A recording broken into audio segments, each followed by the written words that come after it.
ఇక్కడ శిఖరం చూస్తే పునర్జన్మ ఉండదు కదా అంటే అప్పుడు ఆయన మహామహిమ గురించి చెప్పి, వెరిదైనా శ్రీశైలం అంటే మాటలు కాదు, అదే శివలింగం.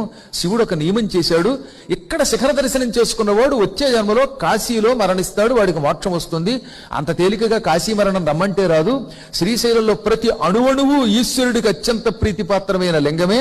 ఇక్కడ పంచభూతాలు, పృథివీ, ఆకాశం, జలం, అగ్ని, వాయువు లింగరూపాల్లో దర్శనమిస్తాయి. మహానుభావులు నిరంతరం చరించే భూమి. నారదుడు, బ్రహ్మ, విష్ణువు అర్ధరాత్రి పూట ఇక్కడికి వచ్చి లింగాన్ని అభిషేకం చేసి పోతూ ఉంటారని చెప్పాడు ఆయన. అంత గొప్ప క్షేత్రం. ఇలా ఎన్నో శ్లోకములు చెప్పిన అంతటి అగస్త్యుణ్ణి, అంతటి మహాత్ముణ్ణి, పైగా లోపాముద్ర వల్లభుణ్ణి. లోపాముద్రను చూసారుగా మీరు, భ్రమరాంబాదేవి ఆలయంలో పక్కనే ఉంటుంది, అక్కడే కూర్చుని ప్రసాదం ఇస్తున్నారు.